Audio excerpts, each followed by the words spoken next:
नमस्ते दोस्तों, हमारे यूट्यूब चैनल समीक्षा की कहानी में आप सभी का स्वागत है। कहानी का नाम दादी का प्यार। तो चलिए आपको सुनाते हैं। मोहित, जरा इधर आ। मोहित की दादी ने उससे पुकारा। दादी की आवाज़ सुनकर मोहित दौड़कर उनके पास गया। हाँ दादी जी, क्या बात है? दादी ने कहा, अरे मेरा चश्मा नहीं मिल रहा, जरा ढूंढ दे। ये सुनकर मोहित बोला, दादी चश्मे का क्या करोगी? दादी ने अपना फटा हुआ ब्लाउज दिखाते हुए कहा, बेटा ये देख कितना फट गया है, इसे सिलाना है। बिना चश्मे के दिख नहीं रहा। दादी हाथ में फटा हुआ ब्लाउज लिए बैठी थी। मोहित ने अपनी दादी से कहा, दादी ये तो बहुत पुराना है, ये तो घिस घिस कर फट गया है। इसे छोड़, मैं मम्मी से कह दूंगा, वो आपको नया सिलवा कर दे देगी।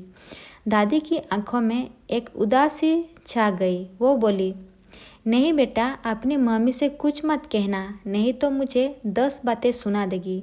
मैं इसी से काम चला लूँगी। मोहित चुपचाप चश्मा ढूंढने लगा। पीछे की खिड़की में चश्मे की डिब्बी मिल गई, जो कि पर्दे के पीछे छिप गई थी। मोहित ने चश्मा दादी को दिया और वो सुई में धागा डालकर फटे हुए ब्लाउज को सिलाने लगी। मोहित को ये सब बहुत बुरा लग रहा था। मम्मी हर महीने एक नई साड़ी खरीद देती थी, जब मन चाहे नए गहने खरीद देती थी, और दादी फटे कपड़े में थकेली लगाकर काम चला रही थी। शाम को जब मोहित के पापा राकेश आए तो उसने पापा को सारी बात बताई। पापा, दादी के पास एक भी नई साड़ी या ब्लाउज नहीं है। वो अपने पुराने ब्लाउज को सिल रही थी। पहले भी कई बार सिल चुकी है, लेकिन वो कहीं ना कहीं से फट जाता है। आप उन्हें नई साड़ी ब्लाउज दिलवा दीजिए। राकेश जी ने अपनी पत्नी सुधा से बात की।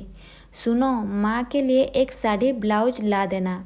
मोहित ने उन्हें फटे कपड़े सिलाते देखा है।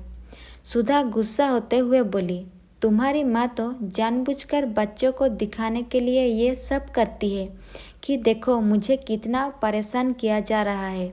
तुम्हारा मन करे तो पूरा घर लुटा दो उन पर, मुझे क्या मतलब। राकेश ने बोला, अरे तुम तो बातों बातों में नाराज हो जाती हो।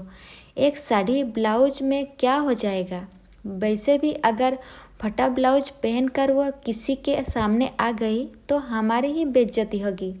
अगले दिन राकेश अपनी माँ के लिए एक साड़ी और ब्लाउज का कपड़ा ले आए और अपनी माँ का पुराना ब्लाउज लेकर दर्जी को सिलाने के लिए दे आए। 2 दिन बाद मोहित के हाथ से साड़ी ब्लाउज माँ के कमरे में भिजवा दिया। मोहित खुशी खुशी दादी को कपड़े देने पहुँच गया। दादी को इसकी कोई खुशी नहीं थी। वो बोली, कितना अच्छा होता अगर मेरा बेटा या बहू कोई इसे अपने हाथ से देता। यहाँ घर के नकरों को भी अपने हाथ से कपड़े और इनाम देते हैं। मोहित बोला, कोई बात नहीं दादी, आप इसे पहन कर दिखाओ। मैं पापा का मोबाइल लाकर आपकी एक फ़ोटो लेता हूँ। आप इसमें बहुत सुंदर दिखोगी। दादी ने साड़ी निकाली तो देखा वो एक सस्ती सी सूती साड़ी थी। एक बार तो उनका मन किया कि इसे वापस कर दे, लेकिन अपने 5 साल के पोते के चेहरे पर जो खुशी थी, उसकी खातिर उन्होंने वो लेकर रख ली।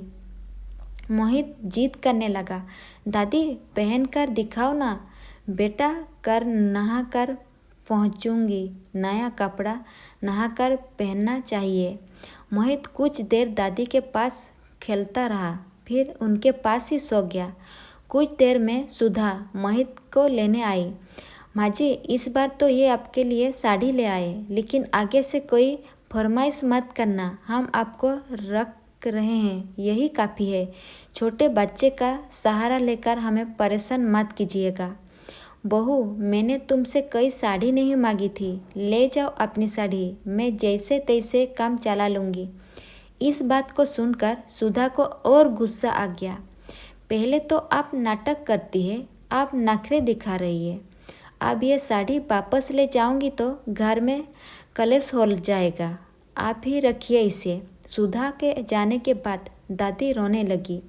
एक समय था जब उनके पति मोहित के दादा जिंदा थे, तब हमेशा बनारसी साड़ी पहनती थी, सज सवर कर रहती थी, घर का सारा काम नौकर चाकर करते थे। उनके मरते ही सारा व्यापार राकेश के हाथ में चला गया। तब से उनके बुरे दिन शुरू हो गए।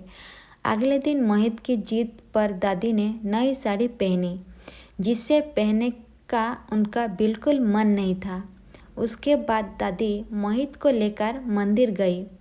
वहाँ से दादी वापस आ रही थी, तभी उनकी बचपन की सहेली आभा मिल गई। आभा बोली, कैसी है बहन, आज तो नई साड़ी में बड़ी अच्छी लग रही है।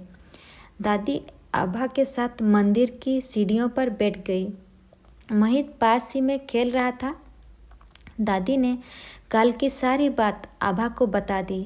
ये सुनकर आभा बोली, तू तो बेकार घर गृहस्थी में पड़ी है, इतनी बेइज्जती करने से अच्छा है मेरे साथ चल, मैं वृद्धाश्रम में रहती हूँ, पूरे मान सम्मान के साथ। वहाँ सभी का आदर सम्मान होता है। हर महीने कोई न कोई आकर कपड़े, खाने का सामान, दवाइयाँ देकर चला जाता है। हमारे जैसे बहुत से लोग हैं, वहीं चल। दादी बोली, बात तो तेरी सही है, क्या वो लोग मुझे रख लेंगे?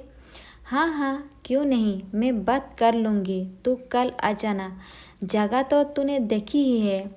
मोहित सारी बातें सुन रहा था।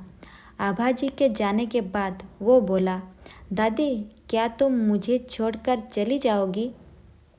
दादी बोली, बेटा मैं यहीं पास ही में तो हूँ, जब तेरा मन करे अपने मम्मी पापा के साथ मुझसे मिलने आ जाना। अगले दिन जब मोहित स्कूल गया था तो दादी ने सुधा को बुलाया और सारी बात बता दी। सुधा बोली, जैसी आपकी इच्छा। दादी अपना सामान लेकर वृद्धाश्रम पहुंच गई। दोपहर को जब मोहित आया तो दादी अपने कमरे में नहीं थी। उसने अपनी मम्मी से पूछा तो वो बोली, तेरी दादी अपनी मर्जी से गई है। शाम को जब राकेश आया तो सुधा ने उसे सारी बात बता दी, लेकिन माँ के जाने से उन्हें भी कोई फर्क नहीं पड़ा। लेकिन मोहित बहुत उदास रहने लगा। कई दिन बीत गए। मोहित ना ढंग से खाना खाता था, ना खेलता था। एक दिन वो दादी से मिलने की जिद करने लगा। हार कर राकेश और सुधा मोहित को लेकर दादी से मिलने पहुँचे। दादी से मिलकर मोहित बहुत खुश हुआ। फिर वो दादी के साथ मैनेजर के कमरे में गया। राकेश और सुधा भी पीछे पीछे पहुंच गए। वो मैनेजर से बोला, क्या मैं भी यहाँ अपनी दादी के साथ रह सकता हूँ? मैनेजर बोला, नहीं बेटा, यहाँ वही रहते हैं जिन्हें उनके घर वाले निकाल देते हैं। तब मोहित बोला, तो फिर आप मेरे मम्मी पापा को रख लीजिए, दादी को मैं अपने साथ ले जाता हूँ। वैसे भी बड़े होकर मैं इन्हें घर से निकाल दूँगा, क्योंकि ये मेरी दादी को अपने साथ नहीं रखना चाहते हैं। ये सुनकर राकेश और सुधा को गहरा धक्का लगा। राकेश अपनी माँ के पैरों में गिर पड़ा। माँ, मुझे माफ़ कर दो, मेरे बेटे ने मेरी आंखें खोल दी। सुधा भी अपनी सास से माफ़ी मांगने लगी। राकेश अपनी माँ को घर ले आए। सुधा उनकी जी जान से सेवा करने लगी। मोहित ने ये सब देखा तो वो बहुत खुश रहने लगा। तो दोस्तों, कहानी अगर अच्छी लगी हो तो वीडियो को लाइक कीजिए और चैनल को सब्सक्राइब कीजिए। साथों साथ बेल आइकन को प्रेस कर दीजिए। मिलती हूँ मैं अगली बार इसी तरह एक नई कहानी के साथ। Thank you.